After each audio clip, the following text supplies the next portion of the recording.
Today's our topic is integration by parts.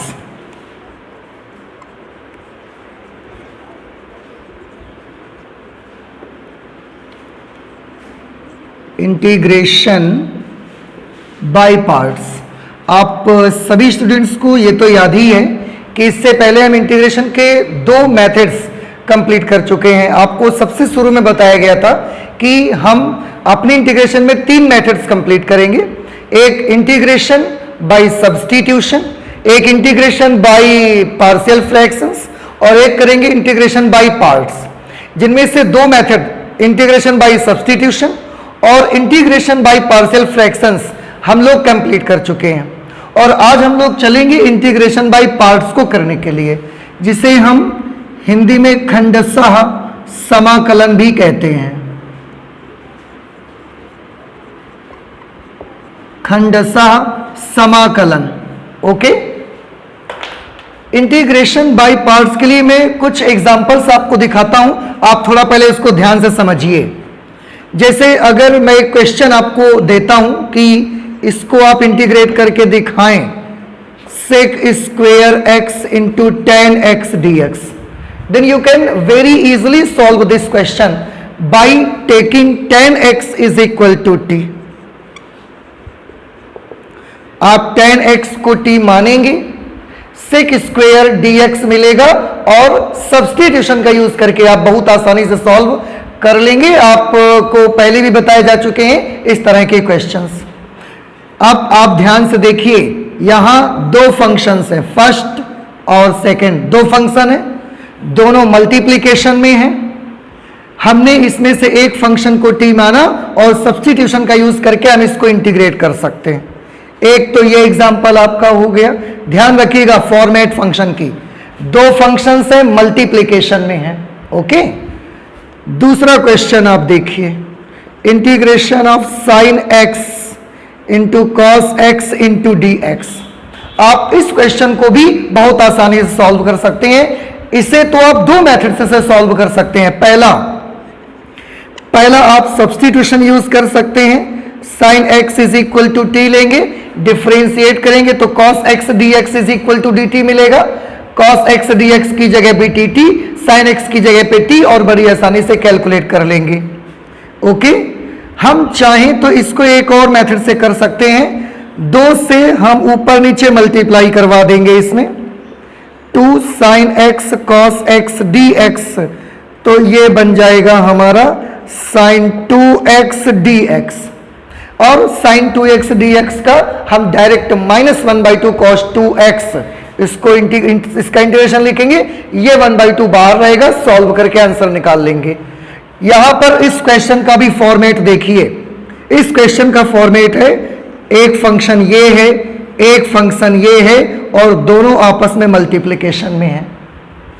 यहां पर भी एक फंक्शन, दो फंक्शन, दोनों मल्टीप्लिकेशन में, और दोनों को हम कैसे बड़ी आसानी से या तो सब्स्टिट्यूशन या और कोई मेथड अपना यूज करके हम सॉल्व कर लेते हैं। लेकिन प्रॉब्लम बेटा उस सिचुएशन पे आ जाती है अगर कोई फंक्शन आपको इस तरीके का मिल जाता है, integration of x into cos X D x. अब आप इसमें सोचिए कौन सा मेथड लगाएंगे। अब ना तो आप इसमें सब्स्टिट्यूशन यूज कर पाएंगे और ना ही तो आप ये 2 से मल्टीप्लिकेशन 2 से डिवाइड वाला मेथड यूज कर सकते हैं। ऐसी सिचुएशन पे हमको क्या करना होगा, ऐसी सिचुएशन पे हमको एक ऐसा फॉर्मूला बनाना होगा। और हाँ, इसका फॉर्मेट भी तो चेक करिए, इसमें भी दो फंक्शन है, एक यहां पे है, एक ये फंक्शन है। दो फंक्शन मल्टीप्लिकेशन में, दो फंक्शन मल्टीप्लिकेशन में सॉल्व हो गए बड़ी आसानी से, दो फंक्शन मल्टीप्लिकेशन में सॉल्व नहीं हो रहा है। ऐसी सिचुएशन के लिए मुझे जरूरत है एक ऐसे फॉर्मूले की जो इस टाइप के क्वेश्चन को सॉल्व करा दे, और हो सके तो एक ऐसा फॉर्मूला मुझे मिल जाना चाहिए जिसमें दो फलनों के गुणनफल का समाकलन का सूत्र मिल जाए सीधे। ना सब्स्टिट्यूशन लग रहा है, ना मेरा और कोई मेथड यूज हो पा रहा है, तो मैं तो ये चाहता हूं कि इस टाइप के क्वेश्चंस के लिए एक ऐसा फॉर्मूला बन जाना चाहिए जो दो फलनों के गुणनफल के समाकलन को बड़ा आसान बना दे। हमने बनाया तो ऐसी सिचुएशन पे हम यूज करते हैं integration by parts. In this type of situations आप याद रखें, इस सिचुएशंस में वी कैन यूज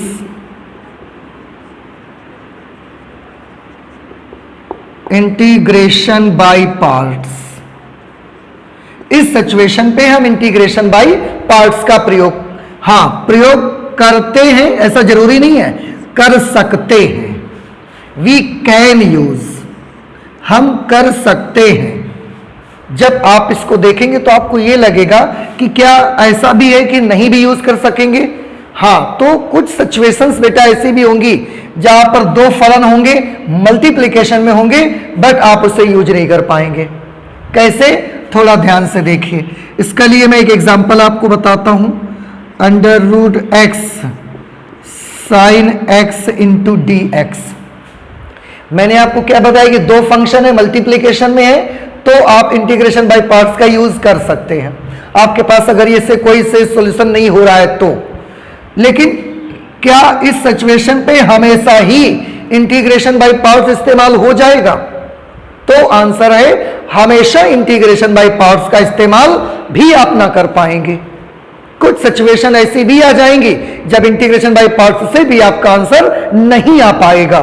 जैसे एक एग्जांपल मैंने ये आपको दिखाया, इसमें क्या प्रॉब्लम है, तो आप इसमें इंटीग्रेशन बाय पार्ट्स का यूज करके इसका आंसर नहीं निकाल सकते। और आप जानते हैं, जबकि यहां पर भी दो फंक्शंस हैं और मल्टीप्लिकेशन में है, क्यों नहीं निकाल सकते? मैं इसका जवाब आपको बता दूं।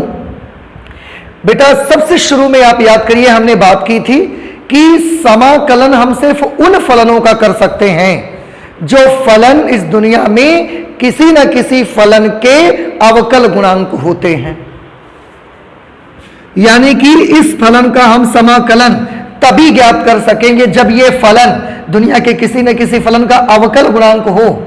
लेकिन हमने देखा कि यह फंक्शन दुनिया के किसी भी फलन का डिफरेंशियल कोएफिशिएंट नहीं होता, इसलिए आप इसका इंटीग्रेशन नहीं कर सकते। तो आप यह भी मत सोचिए कि ये एक यूनिवर्सल फॉर्मूला बन जाएगा ऐसे करके, और बाय पार्ट्स यूज करके हम लोग इंटीग्रेशन बाय पार्ट्स से एक यूनिवर्सल फॉर्मूला बन जाएगा और इस प्रकार के हर फंक्शन को सॉल्व कर लेंगे। आप ऐसा भी मत सोचिए।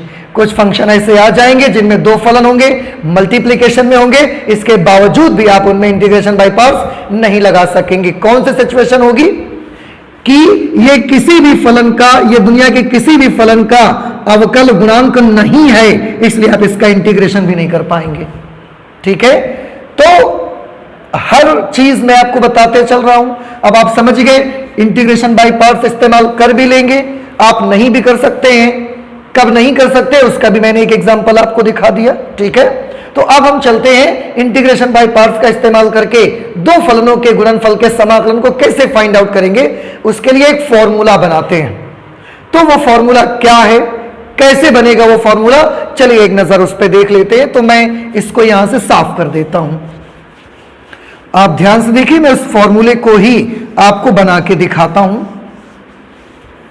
क्योंकि अगर आप उस फॉर्मूले को सिर्फ मैं आपको बता दूंगा कि ये फॉर्मूला होता है और आप ऐसे ऐसे लगाएंगे तो आपको वो फॉर्मूला कम समझ में आए शायद। लेकिन अगर उस फॉर्मूले को हम लोग डिराइव करेंगे, उसके साथ थोड़ा सा समय बिताएंगे, तो आपको शायद वो चीज ज्यादा समझ में आएगी और एप्लीकेशन में भी आपको ज्यादा इजी लगेगा, ज्यादा कन्वीनियंस रहेगा।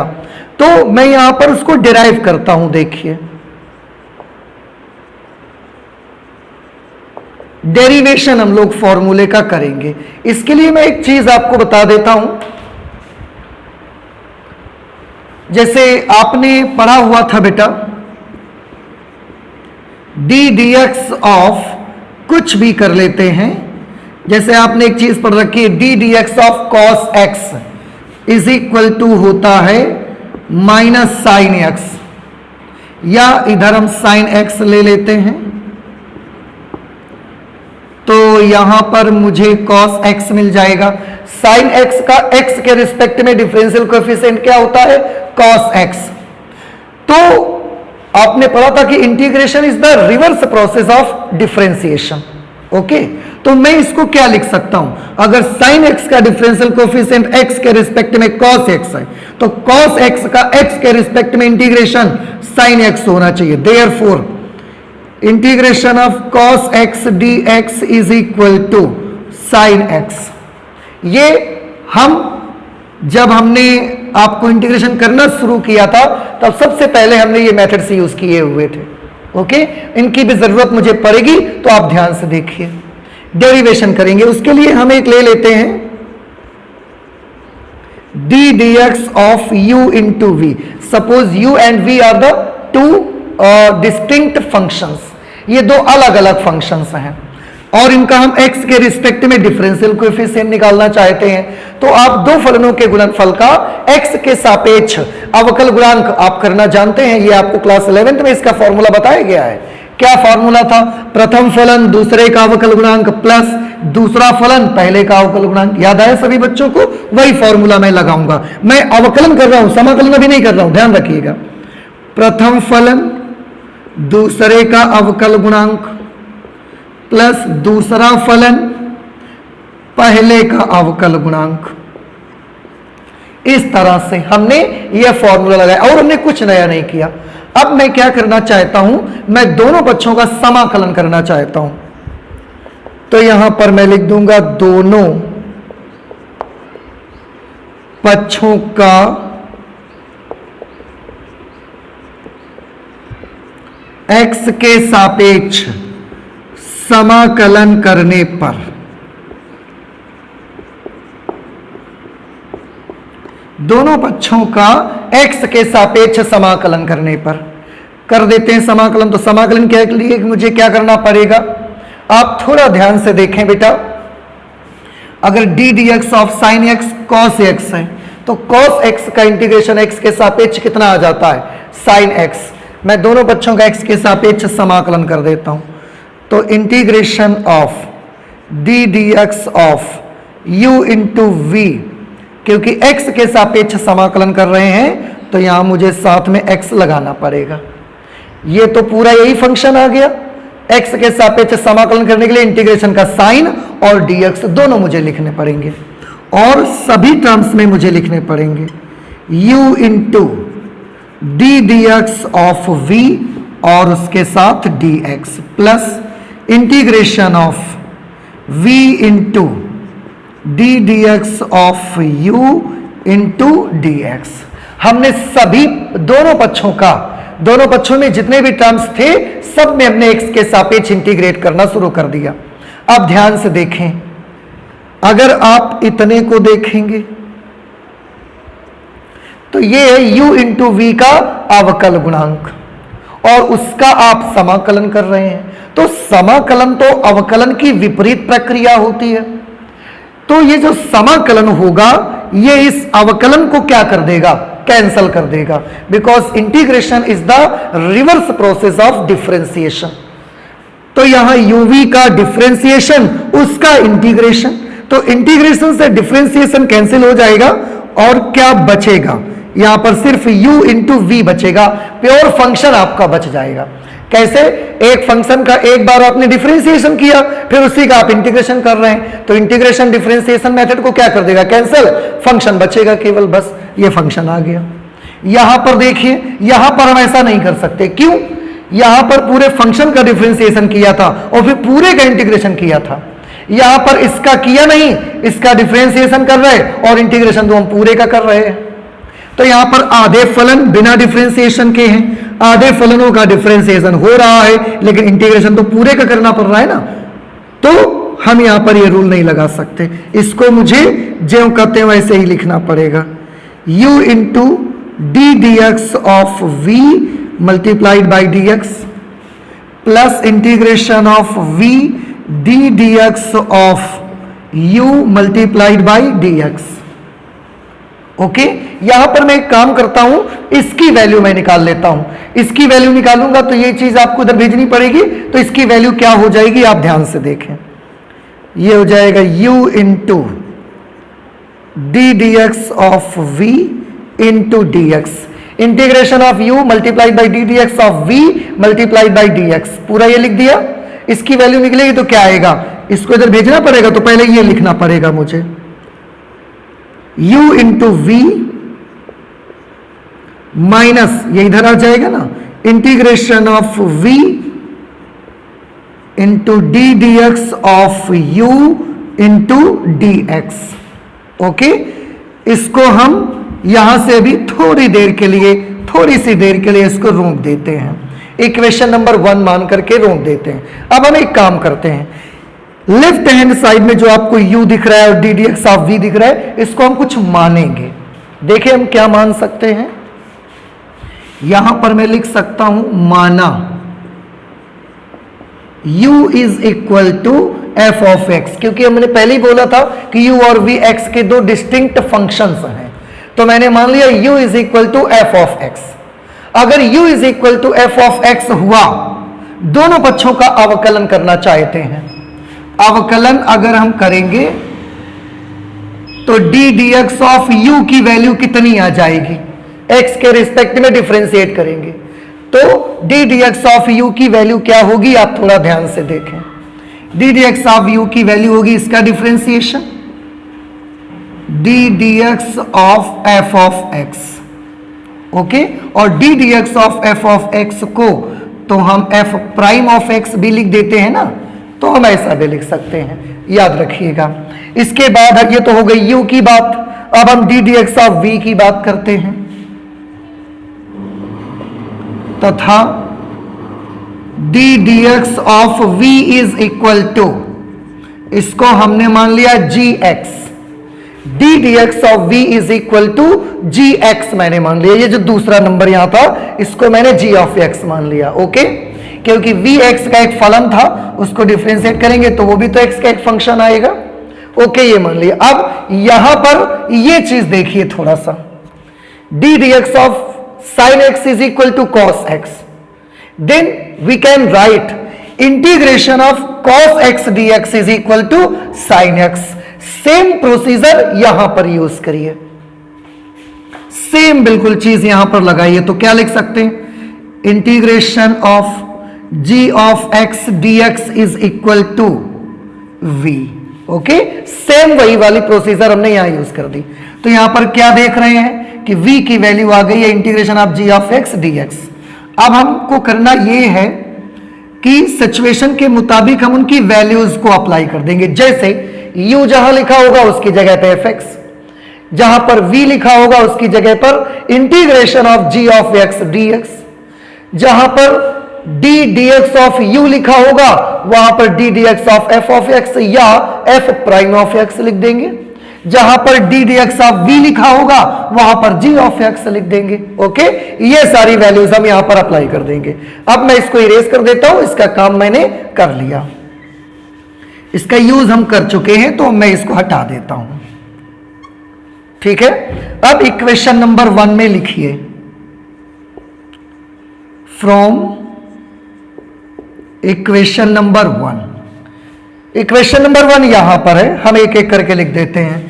इंटीग्रेशन ऑफ, पहले लेफ्ट हैंड साइड की बातें करते हैं। u चेक करिए, u की जगह पे क्या लिखा जाए, u की जगह पर लिखा जाए f ऑफ x, तो हमने u की जगह पे लिख दिया f of x multiplied by d dx of v, d dx of v की जगह पे, d dx ऑफ v की जगह पे g ऑफ x लिख देंगे, g ऑफ x लिख दिया, d dx ऑफ v की जगह पे, और बाद में मल्टीप्लीकेशन के में dx को और लिख देंगे हम यहां पर। क्लियर, इतना तो सभी बच्चों को समझ में आ गया। हमने वैल्यू लिख दी है is equal to u into V, u की जगह पे क्या लिखेंगे, ध्यान से देखिए, देखिए और मुझे बताइए। u is again f of x, तो u की जगह पर मैं लिख देता हूं f of x multiplied by, ठीक है, v लिखा हुआ है, v की जगह पर क्या लिखना पड़ेगा, ध्यान से देखें सभी बच्चे, v की जगह मुझे ये लिखना पड़ेगा, integration of g of x dx, integration of g of x dx। Okay, minus का साइन लगा देंगे, माइनस इंटीग्रेशन ऑफ ये इंटीग्रेशन लगा हुआ है ना, यही वाला इंटीग्रेशन मैंने वहां लगा दिया। v आ गया, फिर से v की जगह पे क्या लिखना है, v की जगह लिखना है integration of g of x dx, और उसके साइड में D D x of u, D D x of u की जगह पर हमको लिखना है या तो ये लिख दीजिए या आप f प्राइम x लिख दीजिए। एक काम करते हैं, पहले D D x of u की वैल्यू लिख देते हैं, दोनों मल्टीप्लीकेशन में है, ऑर्डर अगर चेंज भी हो जाएगा कोई फर्क पड़ने वाला नहीं है। तो d D x of u की वैल्यू पहले लिखेंगे, d D x of u की value d D x of f of x, तो हम लिखेंगे d D x of f of x. Okay,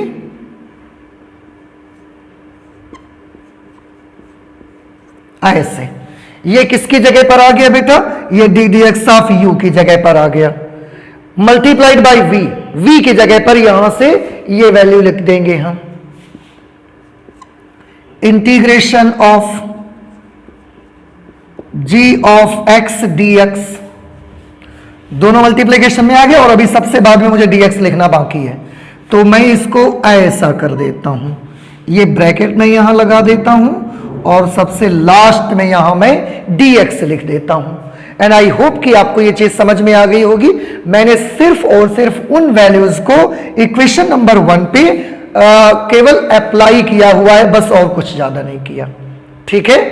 और ध्यान से देखें, एक ये फलन है f ऑफ x, एक ये फलन है g ऑफ x, दोनों फलनों के गुणनफल है, आपस में मल्टीप्लीकेशन है और उसका x के रिस्पेक्ट में समाकलन है। आप उसका राइट हैंड साइड देख रहे हैं, ये आ चुका है। देखिए मैं इसको थोड़ा सा पढ़ के बताता हूं क्या आया हुआ है, आप सभी बच्चे इसको ध्यान से देखें। अगर ये प्रथम है और ये द्वितीय फलन है तो यहां पर इसका फॉर्मूला बन चुका है, दो फलनों के गुणनफल के समाकलन के लिए फॉर्मूला हमने बना लिया। क्या आया है फॉर्मूला, सबसे पहले जो पहला फलन था उसको हमको ज्यों कहते हैं यहां लिखना पड़ा, अगर यहां fx है तो यहां fx लिखना पड़ा। मल्टीप्लिकेशन में जो दूसरा फलन है g ऑफ x, उसका समाकलन लिखना पड़ रहा है, देखो बेटा integration of g of x dx, तो प्रथम फलन दूसरे का समाकलन, ठीक है, माइनस इंटीग्रेशन का एक निशान लगाएंगे, उसके अंदर क्या होगा, उसके अंदर होगा f ऑफ x का x के सापेक्ष अवकलन, पहले फलन का अवकल गुणांक इनटू g ऑफ x दूसरे फलन का समाकलन, पहले फलन के अवकलन और दूसरे फलन के समाकलन का गुणा करेंगे और जो आएगा उसको फिर हमको एक बार समाकलन करना पड़ेगा। आप देख सकते हैं ये यहां लिखा हुआ है। अब अगर आप चाहें तो मैं इसे एक छोटी सी भाषा में, एक सिंपल लैंग्वेज में, हिंदी में मैं इसको आपको लिख के दिखाता हूं, आप कैसे करेंगे। यहां पर आप कर सकते हैं,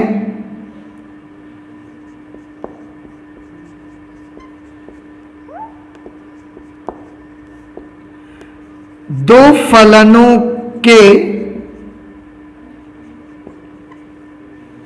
गुणनफल का समाकलन, ठीक है, दो फलनों के गुणनफल का समाकलन है इधर, और इसको आप कैसे यूज करेंगे। सबसे पहले प्रथम फलन, प्रथम फलन में कुछ नहीं करना आपको, उसको एज इट इज लिख देना है, प्रथम फलन गुणे दूसरे फलन में इंटीग्रेशन और dx लगा हुआ है, इसका मतलब है दूसरे फलन का समाकलन करना है यहां पे, तो यहां पर लिखेंगे द्वितीय फलन का समाकलन, द्वितीय फलन का समाकलन माइनस, माइनस में क्या करना है, पहले के अवकल गुणांक और दूसरे के समाकलन के गुणनफल का समाकलन, तो यहां लिखेंगे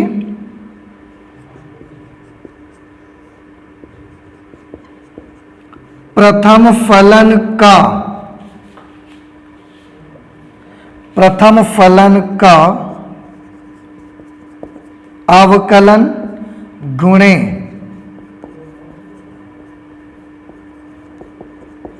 द्वितीय, प्रथम फलन का अवकलन है गुणे दूसरे फलन का क्या है, समाकलन है ना, प्रथम फलन का अवकलन गुणे द्वितीय फलन का समाकलन। और ऐसा करने से जो कुछ भी आएगा उसका भी तो आपको समाकलन करना रहेगा। इसको मैं थोड़ा सा और सही से लिख देता हूं, समाकलन। आप देखिए अवकल गुणांक और पहले के अवकल गुणांक और दूसरे के समाकलन का गुणा होगा और गुणा होने के बाद फिर से इसका समाकलन होगा एक बार। तो अगर मैं हिंदी में लिखूंगा तो ये फॉर्मूला मेरा बनेगा, दो फलनों के गुणनफल का समाकलन बराबर प्रथम फलन गुणे द्वितीय फलन का समाकलन माइनस प्रथम फलन का अवकलन गुणे द्वितीय फलन के समाकलन का समाकलन। गुणा करने के बाद फिर से एक बार इंटीग्रेशन आपको उसका करना रहेगा। ठीक है, आप इस तरह से इसको वर्ड्स में नोट कर सकते हैं। क्या बनेगा? Integration of multiplication of two functions is equal to in first function into integration of second function minus integration of differentiation of first function multiplied by integration of second function. आप चाहें तो मैं इसे अंग्रेजी में भी आपको लिख के दिखा देता हूं, आपने इसे नोट भी कर लिया होगा। अब मैं इधर का इरेज कर देता हूं जरा। ये फॉर्मूला आपका बनेगा दो फलनों के गुणनफल के समाकलन के लिए और इंटीग्रेशन बाय पार्ट्स का फॉर्मूला बना। हम कैसे कर सकते हैं, ध्यान से सभी बच्चे देखें। Integration of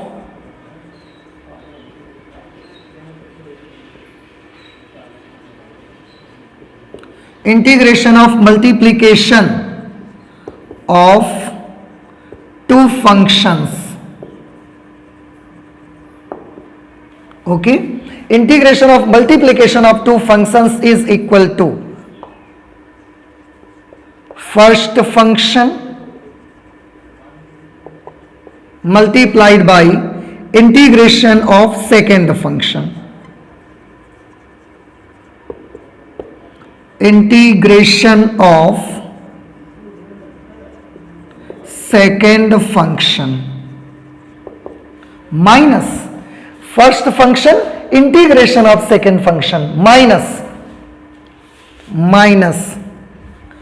integration of differentiation of first function multiplied by integration of second function minus integration of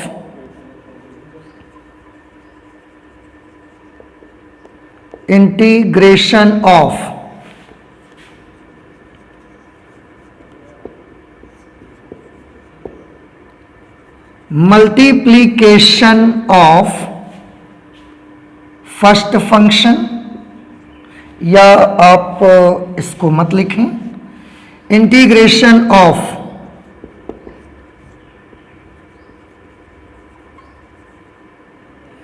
differentiation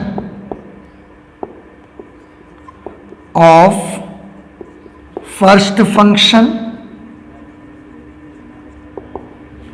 into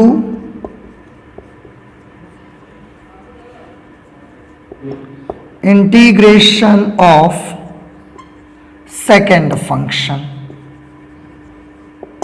मैं ऐसे भी इसको लिख सकता हूं, फिर से एक बार देख ले। Integration of multiplication of two functions is equal to first function multiplied by integration of second function minus integration of differentiation of first function into integration of second function. Means पहले फलन के अवकल गुणांक और दूसरे फलन के समाकलन का गुणा करेंगे और जो कुछ आएगा उसका फिर से इंटीग्रेशन करेंगे। और आपने देखा कि कोई जबरदस्ती नहीं है, आपने कैसे फॉर्मूले को निकाल के ले आए कि दो फलनों के गुणनफल के समाकलन का ये फॉर्मूला आपका बना। अब जब ये फॉर्मूला बन गया है तो अब हम इस फॉर्मूले को यूज कर सकते हैं। हाँ, इसमें एक बात और मैं आपको बता दूं, या आपको याद रखना पड़ेगा, ये चीज आप नोट कर लीजिए ताकि मैं इसको साफ कर सकूं और मैं आगे की चीजें भी अब आपको बता सकूं। ओके, मैं इसको इरेज कर देता हूं। अब यहां पर आगे जो हम इसमें पढ़ना चाहते हैं कि जैसे दो फलन होंगे और आपस में मल्टीप्लीकेशन में होंगे, आप डिफरेंशिएशन में जैसे फॉर्मूला अप्लाई करते थे, प्रथम फलन दूसरे का अवकल गुणांक, तो इसी टाइप का लगभग सूत्र इसमें बना। लेकिन वैसा नहीं है, अलग है। पर अवकलन में क्या होता था कि आप जो दो फलन होते थे मल्टीप्लिकेशन में, उसमें से किसी भी एक को प्रथम मान लेते थे और किसी भी एक को द्वितीय मानकर जब अवकलन कर देते थे तो आंसर उसका आ जाता था, आपको कभी भी कोई प्रॉब्लम नहीं होती थी। लेकिन बेटा समाकलन करते वक्त आपको इसका बहुत ख्याल रखना है कि अगर दो फलन आपस में मल्टीप्लिकेशन में है तो किसको प्रथम मानना है और किसको द्वितीय मानना है, यह आपको बहुत याद रखना है, ठीक है। तो क्योंकि अगर आपने थोड़ी सी भी गलती कर दी, अवकलन में प्रथम और द्वितीय किसी को भी माने आंसर में कोई फर्क नहीं पड़ता था, लेकिन समाकलन के केस में अगर प्रथम और द्वितीय किसी को भी मानकर लगाना शुरू कर देंगे तो जरूरी नहीं है कि आपका आंसर आ ही जाएगा। समाकलन के केस में प्रथम और द्वितीय फलन का मानना मायने रखता है, अवकलन के केस में यह बात डिफेक्ट नहीं करती थी, यह बात ज्यादा फर्क नहीं डालती थी हमारे आंसर में। लेकिन समाकलन के केस में प्रथम और द्वितीय सोच समझ करके ही आपको मानना पड़ेगा। किसी को भी फर्स्ट मान लो, किसी को भी सेकंड मान लो, आपका काम हो जाएगा, ऐसा नहीं है। तो किसको फर्स्ट माने और किसको सेकंड माने, फिर तो हम कैसे पहचानेंगे? उसके लिए मैं आपको एक चीज बताता हूं।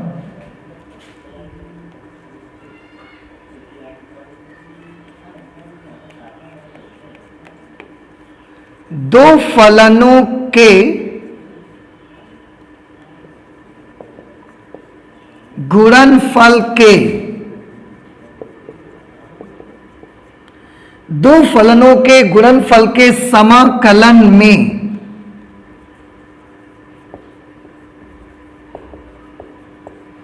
किस फलन को प्रथम फलन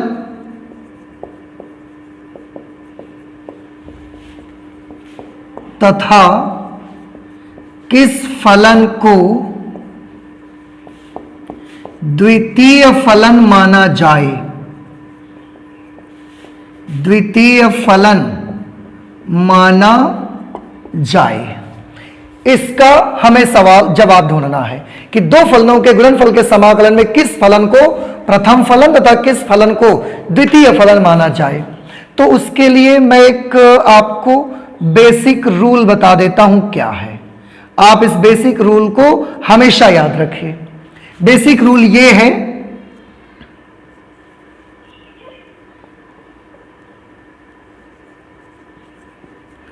द्वितीय फलन सदैव उस फलन को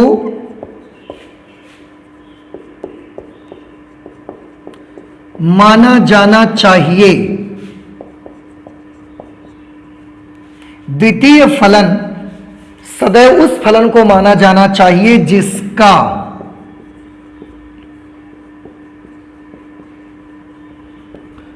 समाकलन आसानी से हो जाए, जिसका समाकलन आसानी से हो जाए। याद रखिए, यह हमारा बेसिक मेथड है कि द्वितीय दो फलन होंगे, उन दोनों फलनों में से आप उसको दूसरा फलन मानेंगे, चाहे इसको या इसको, उसको दूसरा फलन मानेंगे जिसका समाकलन आसानी से हो जाएगा। अगर इसको दूसरा मान लिया तो ये प्रथम हो जाएगा, और अगर इसको दूसरा मान लिया तो ये प्रथम हो जाएगा, उसमें तो कोई फर्क नहीं। फिलहाल दूसरा फलन सदैव उस फलन को माना जाना चाहिए जिसका समाकलन आसानी से हो जाए। लेकिन बच्चों को केवल ये रूल समझने से के बावजूद भी उनको काफी प्रॉब्लम होती रहती है फर्स्ट और सेकंड फंक्शन मानते वक्त। इसलिए हम लोगों ने उसका एक अलग से तरीका बना के रखा है। वो तरीका कोई बेसिक मेथड नहीं है, कोई रूल नहीं है, लेकिन वो तरीका अगर आप ध्यान रखते हैं तो काफी हद तक काफी क्वेश्चंस आप उस मेथड से सॉल्व करते वक्त प्रथम और द्वितीय मानने में आपको हेल्प करेगा। मैं फिर से बता दूं, बेसिक रूल तो यही है। मैं अब जो बताने जा रहा हूं वो आपको प्रथम और द्वितीय मानने में हेल्प तो कर सकता है, लेकिन वो कोई रूल नहीं है। तो वो वाला तरीका कभी कभी फेल भी हो सकता है, आपका ध्यान रखिएगा इस चीज को। लेकिन क्योंकि अधिकतर केसेस में वो हमारी मदद करता है, इसलिए मैं आपको बताता हूं क्या तरीका। उसके लिए आपको एक वर्ड याद रखना पड़ेगा। एक इंपॉर्टेंट वर्ड मैं यहां पर आपको बताऊंगा। क्या है वो इंपॉर्टेंट वर्ड? तो वो इंपॉर्टेंट वर्ड है आइलेट। ये है वो इंपॉर्टेंट वर्ड। आइलेट भी पढ़ा जाता है, कुछ लोग इलेट भी पढ़ते हैं, कोई फर्क नहीं पड़ता, प्रोनाउंसिएशन से आप परेशान मत हो। इस आइलेट वर्ड का क्या मीनिंग है? इस आइलेट वर्ड में जितने भी लेटर्स बेटा आए हुए हैं, ये सारे के सारे लेटर्स का अपना कुछ ना कुछ मीनिंग है। क्या मीनिंग है मैं वन बाय वन इसको बताता हूं। यहां जो आप आई देख रहे हैं इसका मीनिंग है inverse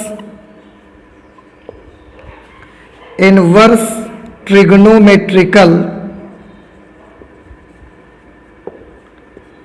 inverse trigonometric functions.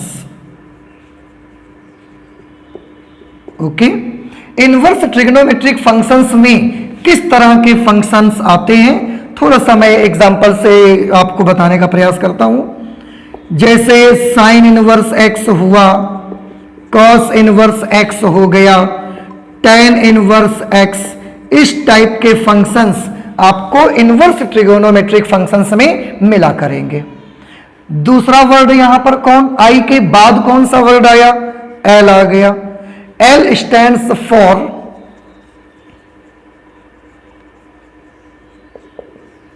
Logarithmic function. Logarithmic functions कौन से फंक्शंस होंगे? इसका भी मैं एग्जांपल आपको देता हूं। लॉगरिथमिक फंक्शन वो होंगे जिनमें लॉग वगैरह का यूज किया गया होगा। log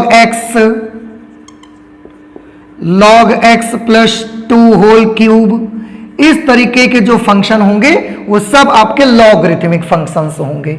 ओके, जिनमें लॉग का इस्तेमाल हुआ होगा। आई के बाद एल, एल के बाद क्या आया? ए वर्ड आया। ए stands for algebraic function.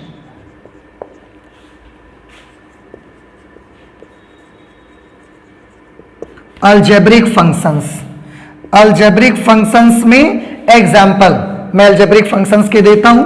Algebraic functions के एग्जाम्पल लगभग इस तरीके के होंगे, x to the power n, x square plus 2, इस तरीके के एग्जाम्पल आपके अलजेब्रिक फंक्शंस के लगभग रहेंगे। तो ऐसा कोई भी आपको फंक्शन मिलता है आप अलजेब्रिक फंक्शन समझ जाइएगा कि अलजेब्रिक फंक्शन है। ए के बाद आता है t, T stands for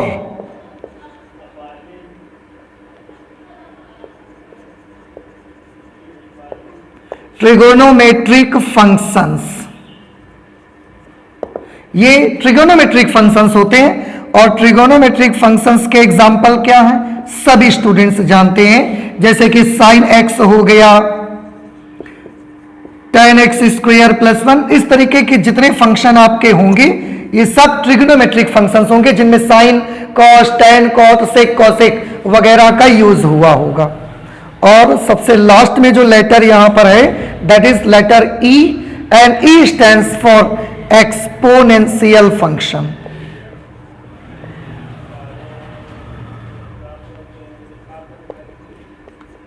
exponential functions. Exponential functions कौन से होते हैं, इनके लिए क्या एग्जांपल है? तो बेटा एक्सपोनेंशियल फंक्शन जैसे कि e to the power x हुआ, a to the power x हो गया, इस तरह के जितने भी फंक्शंस आपको मिलेंगे वो लगभग आपके एक्सपोनेंशियल फंक्शन में आएंगे। ठीक है, अच्छा, तो ये तो हो गया इंपॉर्टेंट वर्ड इलेट या आइलेट, आइलेट के सारे लेटर्स का मीनिंग।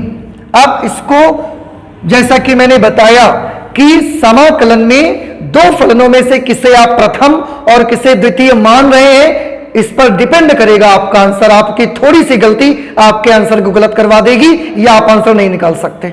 तो उसके लिए प्रथम और द्वितीय मानने का तरीका क्या है? तरीका यह है, बेसिक रूल तो यह है कि द्वितीय फलन सदैव उस फलन को माना जाना चाहिए, इसका समाकलन आसानी से हो जाए। लेकिन केवल इस रूल से भी बच्चों को बहुत प्रॉब्लम होता है, इसलिए हम एक नए तरीके को आपको बता दे रहे हैं।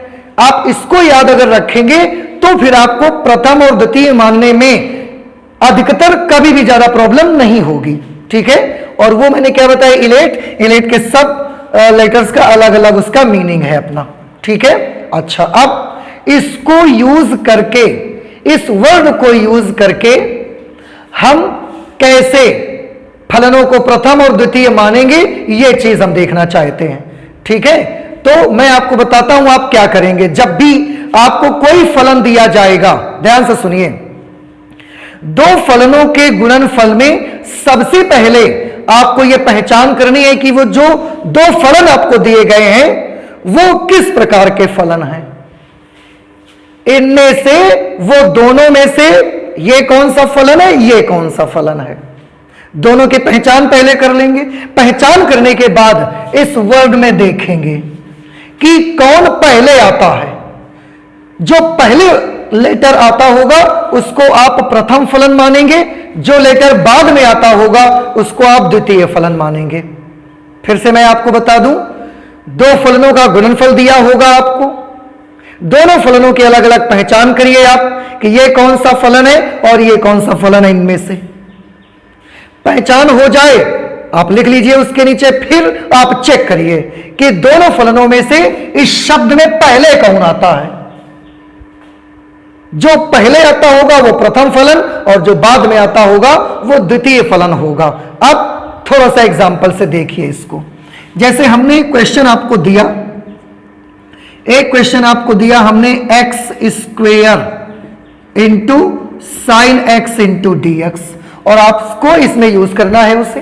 तो आप कैसे करेंगे, बड़ा आसान है। पहले पहचान करिए कि ये किस प्रकार का फलन है और ये किस प्रकार का फलन है। तो बताइए ये किस प्रकार का फलन है। x to the power 2, x to the power n type के सारे फलन अलजेब्रिक फंक्शन होते हैं, तो ये अलजेब्रिक फंक्शन है, a लिख दिया हमने।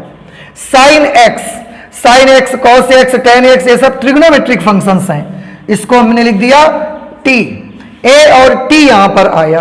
अब आप आइलेट वर्ड में दे चेक करिए, a यहां पर है, t यहां पर है। a और t में से पहले कौन सा लेटर है, इधर से चलिए तो पहले a मिलता है कि पहले t मिलता है। आपको आंसर है पहले a मिलता है, तो a पहले मिला, इसलिए अलजेब्रिक फंक्शन आपका फर्स्ट फंक्शन होगा, ये आपका फर्स्ट फंक्शन होगा और इसे हम मानेंगे सेकंड फंक्शन। और उसके बाद हम वो वाला फॉर्मूला लगा देंगे जो अभी हमने डिराइव किया हुआ है। ओके, और एक चीज देखिए, और एक आध एग्जाम्पल मैं आपको करके दिखाता हूं। एक एग्जाम्पल जैसा हमारे पास है साइन इनवर्स एक्स, या और कुछ ले लेते हैं e to the power x into sine inverse x dx। अब आप इसको पहचानिए ध्यान से, e to the power x किस टाइप का फंक्शन है बेटा, e to the power x तो एक्सपोनेंशियल फंक्शन है, मींस इसके लिए मैं e लिख देता हूं। ये किस टाइप का फंक्शन है, ये तो इनवर्स ट्रिग्नोमेट्रिकल फंक्शन है, i लिख देते हैं इसके लिए हम। अब हमारे पास जो दो फंक्शन मल्टीप्लिकेशन में है उनमें से एक है एक्सपोनेंशियल, एक है इनवर्स ट्रिग्नोमेट्रिक फंक्शन। अब फिर से अपने आइलेट वर्ड में आइए, e और i में से पहले कौन आता है, i यहां पर है, e यहां पर है। आप चलना शुरू करिए, पहले कौन मिला, i पहले मिला, e तो बाद में मिल रहा है ना, तो जो पहले मिलेगा वो फर्स्ट फंक्शन। i पहले मिला है तो ये हमारा बना फर्स्ट फंक्शन। ध्यान रखिए, भले ही ये बाद में लिखा है लेकिन फंक्शन प्रथम इसी को मान के आप कैलकुलेट करेंगे और इसको हम करेंगे सेकंड फंक्शन। ओके, और आप चाहें तो एग्जांपल कर सकते हैं, देख सकते हैं। थर्ड एक और एग्जांपल मैं आपको दिखा देता हूं। हमारे पास एक क्वेश्चन हमको मिला, कुछ भी आप मान लीजिए, हमको मिला लॉग या x to the power n log x square plus 1 dx, ऐसा एक क्वेश्चन हमको मिल गया। अब इसमें किसको प्रथम और किसको द्वितीय मानेंगे, सबसे पहले पहचान करने की आवश्यकता है कि कौन सा फलन किस प्रकार का है। x to the power n algebraic function, तो ये a हो गया। log x square plus 1, log x square plus 1 logarithm आया, लॉगरिथमिक फंक्शन है, l लिख दिया हमने। अब a और l जो हमने लिखा फिर से आप आइलेट वर्ड को चेक करिए। ए और एल में पहले कौन आता है जरा बताइए मुझे। ए और एल दोनों को मैं देख रहा हूं, जब एल से मैं चलता हूं तो पहले एल आता है, तो जो पहले एल आता है इसे मैं फर्स्ट फंक्शन मानूंगा। ये है हमारा फर्स्ट फंक्शन, और ए क्योंकि बाद में आता है तो इसे हम मानेंगे सेकेंड फंक्शन। ओके, ये हमारा सेकेंड फंक्शन होगा। तो इस तरह से हम फर्स्ट और सेकेंड फंक्शन मानेंगे और उसके बाद हम अपने कैलकुलेशन कर लेंगे। सो आई होप कि आपको ये सारी चीजें समझ में आई होंगी। अगर ये सारी चीजें समझ में आई हैं तो आप इन्हें नोट कर लें। अब मैं इसको इरेज कर देता हूं और इस पर बेस्ड अब मैं क्वेश्चन आपको सॉल्व करके दिखाता हूं। आप सभी स्टूडेंट्स ध्यान से देखिए।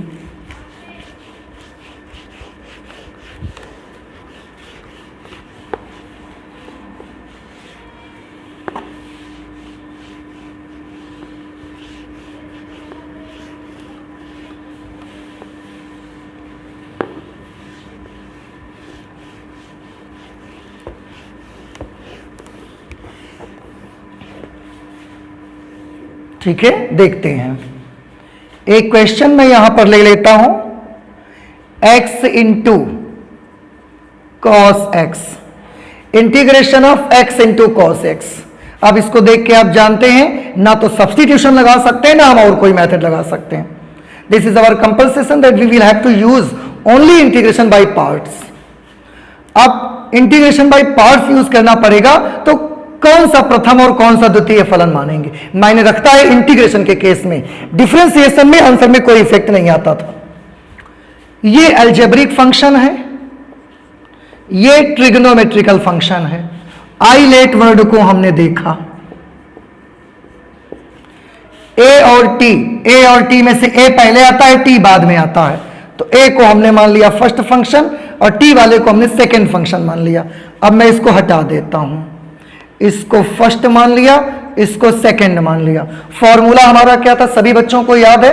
मैं एक शॉर्ट में लिख देता हूं formula. If we have two functions u and v in multiplication and I have to integrate this the multiplication of two functions, तो हमको क्या लिखना रहता है?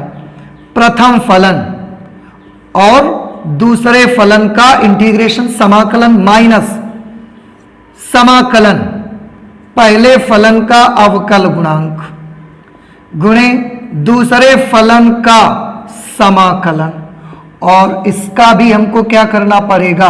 समाकलन। अभी मैं हिंदी में, इंग्लिश में भी वर्ड्स में लिखा है और समझाया भी है मैंने, अब आप इसको समझ रहे हैं। यूज करिए फॉर्मूला, जरा फॉर्मूला यूज करेंगे आप तो यहां पर क्या होगा? प्रथम फलन सबसे पहले मुझे लेना पड़ेगा, तो हमने प्रथम फलन लिख दिया, कुछ और नहीं करना आपको। दूसरे का समाकलन लिखना है आपको, तो आप चाहें तो डायरेक्ट cos x का समाकलन करके लिख सकते हैं, या आप भाई एक बार नोट कर दीजिए कि आप ऐसे कर रहे हैं, cos x into D x. ठीक है, ये ऐसा हो गया, minus integration of differential coefficient of first function, differential coefficient of first function means x multiplied by integration of second function cos x dx, और इसके मल्टीप्लाई करने से जो मिलेगा उसका हम एक बार फिर इंटीग्रेशन करेंगे। ठीक है, आपकी जब प्रैक्टिस हो जाएगी ये लगाने की तो हम बार बार ये सिंबल्स यूज नहीं करा करेंगे। जहां अवकलन है वहां डायरेक्ट अवकलन लिखेंगे, जहां समाकलन होगा वहां डायरेक्ट फलन का समाकलन लिख दिया करेंगे। ठीक है, आप ध्यान से देखिए। x हमने किया, integration of cos x dx, यानी कि cos x का समाकलन करके लिखना है, तो cos x का समाकलन क्या होगा? cos x का समाकलन होता है sin x, और sin x का समाकलन minus cos x। Okay, minus integration का साइन, x का अवकल गुणांक क्या होगा? x के रिस्पेक्ट में 1, तो ये तो हो गया 1 इंटू cos x का इंटीग्रेशन करना है, cos x का इंटीग्रेशन होगा sin x, और मल्टीप्लाई करने से जो मिलेगा उसके साथ फिर मुझे ये dx लगाना पड़ेगा। अब इंटीग्रेशन और dx लिखा हुआ है, जाहिर सी बात है इसका समाकलन करना रहेगा आपको। तो ये x into sine x minus, बेटा ये गुना करके आएगा तो साइन एक्स ही ना, तो साइन एक्स का इंटीग्रेशन क्या होगा, साइन एक्स का इंटीग्रेशन होगा माइनस कॉस एक्स, और क्योंकि समाकलन हो गया है मैं सबसे लास्ट में कांस्टेंट ऑफ इंटीग्रेशन लगा दूंगा c। इस तरह से आपने देखा कि दो फलनों के गुणनफल का जब हमने समाकलन किया तो एक आंसर यहां पर आया, that is x sine x minus minus plus हो गया, और यहां पर क्या हो गया cos x plus c, and this will be our final answer. आप सभी बच्चों ने देखा हमने फॉर्मूले को कैसे यूज किया, और जैसे कि मैंने बताया कि जब आपकी प्रैक्टिस हो जाएगी तो हम बार बार ये simple integration dx, differentiation dx, integration dx ये नहीं लिखेंगे। जहां अवकलन आएगा वहां फलन का डायरेक्ट अवकलन लिख देंगे, जहां समाकलन आएगा वहां फलन का डायरेक्ट हम समाकलन लिख देंगे। ओके, अच्छा, ये हमने क्वेश्चन जब सॉल्व किया तो आप सभी बच्चों ने पूरा क्वेश्चन देखा, और यहां पर आपको एक ऑब्जेक्शन करना चाहिए था जो कि आपने नहीं किया है। चलिए अब मैं बताता हूं आपको, और आप ध्यान से देखिए। अब आप सोच रहे होंगे कि हमको क्या ऑब्जेक्शन करना चाहिए था, मैं आपको बताता हूं कि आपको क्या ऑब्जेक्शन करना चाहिए था। आपको ये ऑब्जेक्शन करना चाहिए था कि सर हमको तो आपने सिखाया है कि जब जब समाकलन करेंगे फंक्शन के साथ, उसके आंसर के साथ एक कांस्टेंट लगेगा।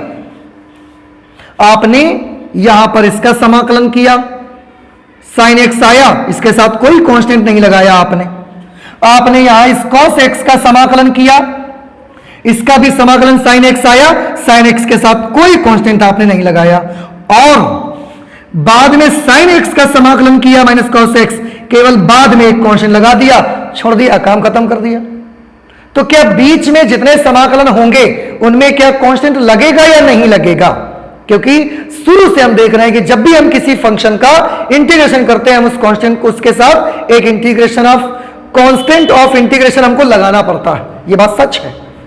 तो क्या यहां पर हमने यहां पर और यहां तीन जगहों पर इंटीग्रेशन किया है, लेकिन कांस्टेंट तो सिर्फ एक ही जगह पर आया ना। तो क्या यह स्वीटेबल है, क्या यह उचित है करना, या ये इसमें कुछ गलती है? तो मैं आपको बता दूं यह बिल्कुल सही है बेटा। कैसे बिल्कुल सही है? जबकि हर समाकलन के साथ इंटीग्रेशन लगाना हमको बताया गया है। अब मैं आपको बताता हूं कि यह सही कैसे है। ध्यान से देखिए, मैं यहां के बाद आपको बताना शुरू करता हूं, यहां के बाद आप देखना शुरू करिएगा। ये लाइन के बाद ये लाइन आप नोट कर लीजिए, इसके बाद मैं बताता हूं। ध्यान से सभी बच्चे देखें, मैंने x की जगह पर x लिखा, इंटीग्रेशन ऑफ cos x किया, cos x का इंटीग्रेशन क्या आएगा? अगर कांस्टेंट सहित लिखेंगे आप तो ये आएगा sin x प्लस c। तो मैंने यहां पर लिखा sin x प्लस c, या k लिख लो, c सबसे लास्ट में लगा देंगे, ठीक है। तो x लिखा और इसको हमने लिखा sin x plus k, integration हुआ, कांस्टेंट ऑफ इंटीग्रेशन लगाया, कोई प्रॉब्लम नहीं है। अब तो minus integration of d dx of x, इसका तो 1 हो गया, कोई बात नहीं। cos x का फिर इंटीग्रेशन हो रहा है, तो cos x का इंटीग्रेशन sin x आएगा, और क्योंकि इंटीग्रेशन कर रहे हैं तो कांस्टेंट ऑफ इंटीग्रेशन आपको लगाना पड़ेगा। तो ये हमने लगाया sin x प्लस k और उसके साथ में dx। तो यहां इंटीग्रेशन हुआ तो भी कांस्टेंट लगा, यहां इंटीग्रेशन हुआ तो भी कांस्टेंट लगा। ओके, अब आप गौर से देखें, इसको आप मल्टीप्लाई करवा दीजिए, x साइन x प्लस के एक्स माइनस, इसको बेटा 1 से मल्टीप्लाई करेंगे तो वही आ जाएगा, कोई फर्क नहीं पड़ेगा, यही बचेगा। अब इसको इंटीग्रेट करना है, इसके इंटीग्रेशन में साइन x का इंटीग्रेशन क्या होता है? साइन x का इंटीग्रेशन होता है माइनस कॉस x, और ये माइनस इस प्लस को क्या कर देगा माइनस, फिर k का इंटीग्रेशन क्या होगा?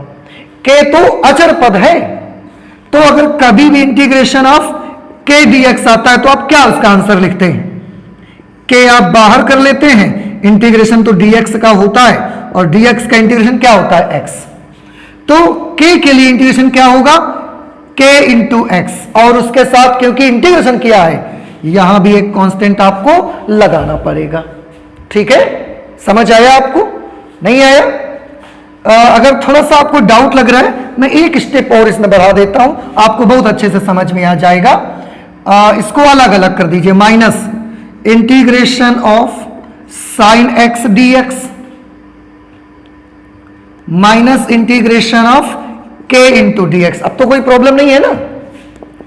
This is x sine x plus के एक्स माइनस साइन एक्स का इंटीग्रेशन किया हमने माइनस कॉस एक्स और उसके साथ कांस्टेंट, क्योंकि इंटीग्रेशन कर रहे हैं, माइनस के का इंटीग्रेशन करेंगे तो कितना आएगा के एक्स, ये के एक्स आएगा और इसके साथ भी हमको एक कांस्टेंट लगाना पड़ेगा।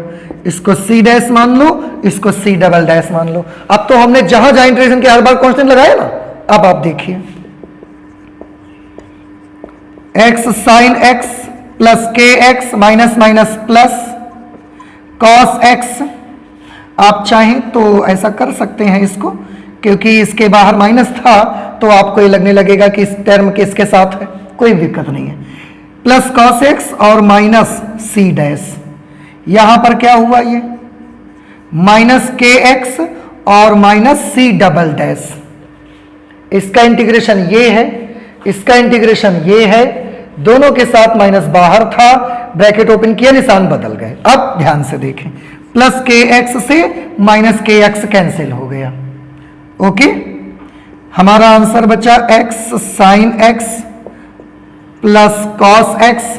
और बेटा ये भी कांस्टेंट है, ये भी कांस्टेंट है, तो दोनों कांस्टेंट को हमने कंबाइंड कर दिया और कंबाइंड करके हमने सीधे इसकी जगह पे क्या लिख दिया, सी लिख दिया। तो यहां पर मैंने सी किसकी जगह पर लिखा, मैंने सी लिखा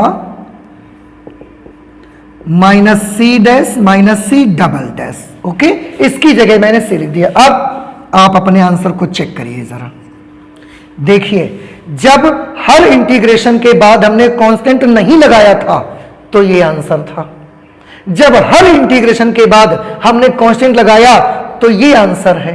क्या आंसर में कोई डिफेक्ट मिला? आप खुद देखें, कोई फर्क नहीं पड़ा। इसका मतलब साफ है कि कौन सा काम करना ज्यादा इजी होगा, कौन सा तरीका यूज करना ज्यादा आसान होगा, ये वाला तरीका या ये वाला तरीका। तो मेरे ख्याल से मुझे भी आसान लगता है और आपको भी लग रहा होगा यही तरीका आप यूज करिए। मतलब हर इंटीग्रेशन के बाद आप कांस्टेंट मत लगाइए, सबसे लास्ट में जब समाकलन हो जाए तो लास्ट में समाकलन करते वक्त आप उसके साथ एक कांस्टेंट लगा दीजिए। क्यों? क्योंकि आप हर इंटीग्रेशन के बाद कांस्टेंट लगाया है आपने, तो आंसर तो वही आया है ना, कोई फर्क तो नहीं पड़ा ना। तो आप क्यों बार बार कांस्टेंट लगाते घूमेंगे? आप जब सब समाकलन हो जाए लास्ट स्टेप में जाके आप कांस्टेंट एक लगा दीजिए, आपके आंसर में कोई फर्क नहीं पड़ेगा। लेकिन क्योंकि ये समाकलन का एक हिस्सा था और बच्चे कभी भी इसको गौर नहीं करते या बहुत कम गौर करते हैं, इसलिए इट वॉज माई ड्यूटी कि मैं इसे आपको बताऊं, इसलिए मैंने इसको आपको बता दिया है। तो ये है इंटीग्रेशन बाय पार्ट्स और उससे रिलेटेड बहुत सारी चीजें। नेक्स्ट टाइम हम, वैसे बेसिक तो हमने कंप्लीट कर लिया है, अब इसके बेसिस पर हम इसके क्वेश्चंस को सॉल्व करेंगे। तो आज हम इंटीग्रेशन बाय पार्ट्स में इतना रखते हैं। आप एक काम कर सकते हैं, अपने घरों में बुक में एग्जाम्पल्स भी हैं, बुक में एक्सरसाइज के क्वेश्चंस भी हैं, आप उन क्वेश्चंस में प्रथम और द्वितीय मान करके क्वेश्चंस में फॉर्मूला अप्लाई करके सॉल्व करके उसको देख सकते हैं। एंड आई होप, मुझे पूरी उम्मीद है कि आपको वो सारे क्वेश्चंस करने से उनके जवाब आ ही जाएंगे। तो आज हम इतना ही रखते हैं इंटीग्रेशन बाय पार्ट्स में। इससे आगे इससे जुड़ी हुई बहुत अच्छी बातें सीखेंगे, पर अगले लेक्चर पे सीखेंगे। Thank you.